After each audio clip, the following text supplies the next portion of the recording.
So friends, इसी video के part 1 में हमने जाना था कि पृथ्वी कैसे बनी, और इस वीडियो में मैं आपको बताऊंगा कि डायनासोर एक्सटिंक्ट कैसे हुए और हम इंसान कैसे आए।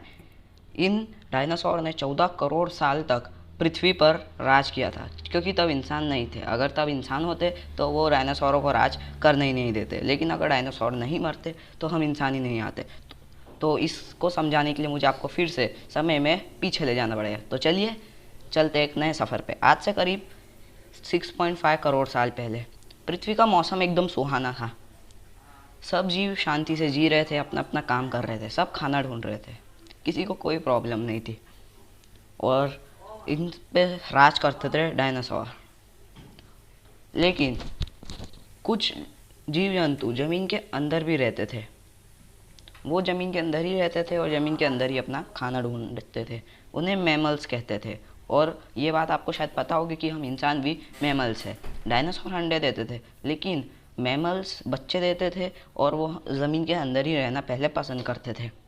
और यही उनका ज़मीन के अंदर रहना उनके लिए बहुत जल्द वरदान साबित होने वाला था, क्योंकि ये उनकी जान बचाने वाला था।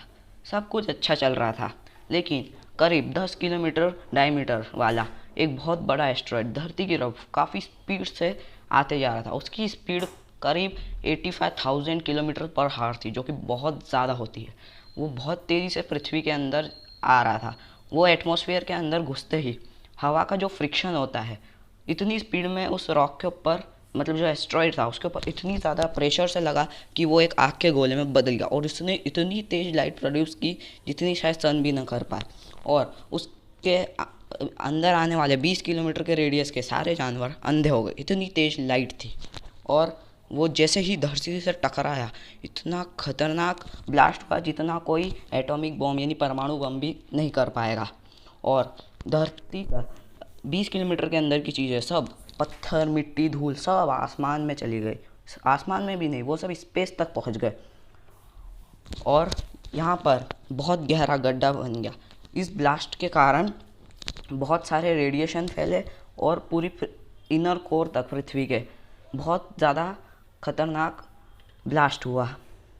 इसी कारण से समुद्र में लहरें उड़ गई, और जो जानवर विस्फोट से बच गए थे उन्हें इन समुद्र की लहरों ने मार गिराया। इसकी हीट भी इतनी ज़्यादा थी कि बहुत सारे जानवर तो इससे जलकर ही मर गए। पेड़ पौधे सब सूख गए, इतनी ज़्यादा गर्मी हो गई थी। ब्लास्ट के करीब 40 मिनट बाद जो पत्थर स्पेस में गए थे वो लौट के वापस आए, लेकिन उन पे भी बहुत ज़्यादा फ्रिक्शन पड़ा, और उस फ्रिक्शन के कारण ये पत्थर भी आग के गोले में बदल कर धरती पर बरसने लगे। तो जो जानवर जो उड़ते थे वो बच गए थे, उनको भी इन पत्थरों ने मार गिराया। और इस धूल ने पूरी पृथ्वी को सब जगह से घेर लिया। इसके बाद क्या हुआ वो मैं आपको आगे बताता हूँ। पूरी पृथ्वी का तापमान करीब 40 मिनट बाद 150 डिग्री से भी ज़्यादा पहुँच चुका था। जो जानवर सब चीज़ों से बच गए वो खाना न मिलने के कारण या गर्मी से मर गए, और कुछ जानवर बच गए थे जो कि ज़मीन के अंदर रह गए, खुद को बचा लिया था। इस समय लावा भी बहुत ज़्यादा बढ़ चुका था, और ये डायनासोर मरते गए और मरते गए। जितने भी डायनासोर थे वो ऐसे करके एक्सटिंक्ट हो गए। लेकिन ये वरदान मैमल्स के लिए बनने वाला था। और आप देखना चाहते कि इंसान कैसे आए, तो उसका मैं पार्ट 3 में बताऊंगा, जो कि मैं बहुत जल्दी लॉन्च करूंगा। अगर आपने पार्ट 1 नहीं देखा तो ज़रूर देखिएगा। वीडियो पसंद है, वीडियो को लाइक करें, चैनल को सब्सक्राइब करें। Thanks for watching and bye. और प्लीज़ अगर आपको अगला पार्ट देखना है, चैनल को सब्सक्राइब करना।